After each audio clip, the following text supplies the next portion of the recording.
গাধার লোভ আর মুরগির ঝাল রান্না। গাধা আবেগভরা হাস্যকর কণ্ঠে। গাধা, আজ যে খাবো একেবারে আকাশ ভাঙা খাওয়া। মুরগির ডিম, পটল ভাজা, লঙ্কা মরিচের ভর্তা, সবই আমার। শুনেছি রাঁধুনি মুরগি আজ নিজের স্পেশাল পেট পুরানি মশলা মেশায়। কিন্তু আমি গাধা, পেট আমার পেট নয়, এটা হলো লোহার কড়াই।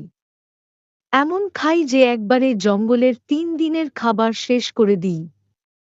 আর টয়লেট, হা হা হা, আমি সে জিনিস দিনে একবারও ভাবি না। একবার তো খেয়ে এত ভারী হয়েছিলাম, পিঠে হাতি উঠে বসেছিল। খাওয়া শেষে পেটের যুদ্ধ শুরু। ভালুক অন্তঃস্থল থেকে গর্জন করে, কিন্তু কমেডির ছন্দে।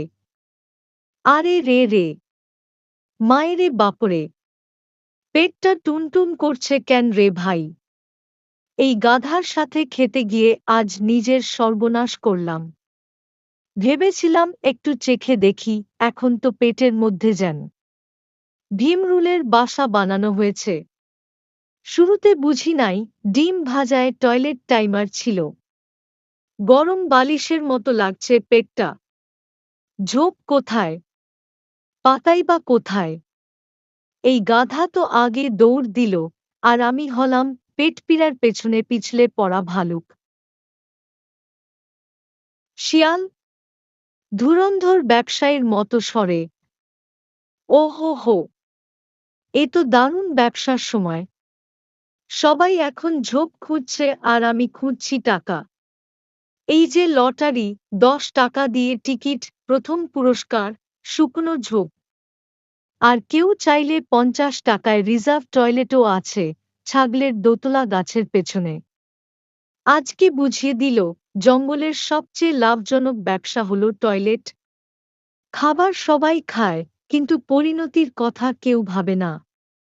এই পাগল গাধা আর মোটা ভালুক তো আমার কাস্টমার লিস্টে প্রথমে।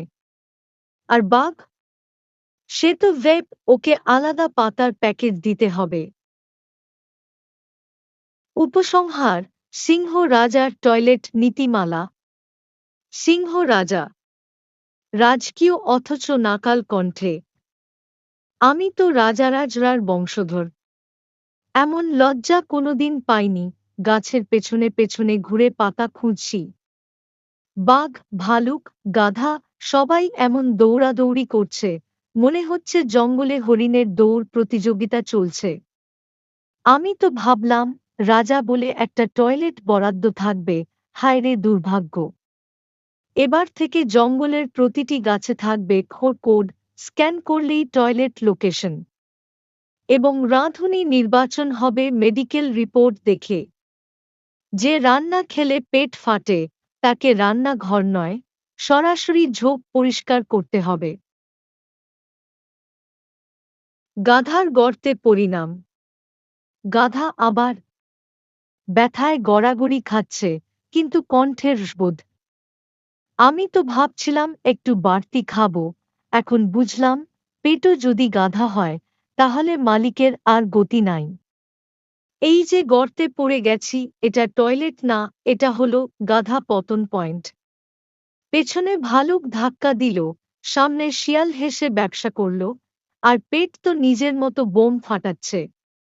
এমন অবস্থা আগে হয়নি। আমি তো একবার টয়লেটে যেতে গিয়ে ভুলে গিয়েছিলাম দরজা খুলতে। এবার বুঝলাম 21 শতকের গাধার জন্য সবচেয়ে প্রয়োজনীয় জিনিস ঝোপলোকেশন ম্যাপ। জঙ্গলে ড্রপস না থাকলে পেট নিয়ে বিপদ। আর এবার থেকে আমি খাওয়ার আগে শপথ করব, যেখানে খাবে সেখানে টয়লেট চেক করবি। ছাগলের টিপ্পনি ও শিক্ষা। তীব্র রসবোধে ভরা। ওই যে গাধা পড়ে আছে, পাশে ভালুক লুটোপুটি খাচ্ছে, আর উপরে শিয়াল টিকিট বিক্রি করছে। এটাই হলো আমাদের জঙ্গল সভ্যতা।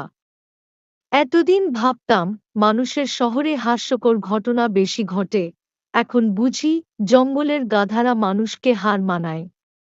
আমি বলেছিলাম পেঁয়াজি খাওয়ার আগে ঝোপ দেখা দরকার, কেউ শুনল না। এখন হাহুতাশ করে গর্তে বসে গায়িকা হচ্ছে পেট পুরানি সঙ্গীত। সিংহ রাজাও ঘুরে ঘুরে কাঁদছে। রাজা হলে কি হবে, পেট তো রাজত্ব মানে না। এই শিক্ষা সবাই নাও, খাওয়ার আগে টয়লেটের রাস্তা চেক করো, না হলে তোমারও ছাগলের মতো হাসতে হবে। বাঘের অহংকার ভেঙে যাওয়া। অহংকারে শুরু করে কান্নায় শেষ। আমি বাঘ। আমি হজম করি চিতা, ভক্ষণ করি বনভোজনের ইতিহাস। কিন্তু আজ এক মুরগির রান্নায় আমার ভুঁড়ি লাফাতে শুরু করল। শুরুতে ভাবলাম ও এটা তো স্রেফ ঝাল, পরে বুঝলাম এই ঝাল আসলে অন্তর্গত আগ্নেয়গিরি। দৌড়াতে দৌড়াতে হুঁশ ফিরল ঝোপে পৌঁছে, কিন্তু হায়! ঝোপে গাধা, পাশে ভালুক, সামনে শিয়াল, সব জায়গায় ফুল বুকিং। আমি তখন দাঁড়িয়ে ভাবছি, বাঘের সম্মান কোথায়? আর পেটের সম্মান কোথায় গেল? আজ থেকে আমার নাম আর বাঘ নয়, আমি বাথরুম বাঘা। যে এখন নিজেই সিংহ রাজার কাছে ঝুপড়ি টয়লেট বরাদ্দ চাইবে।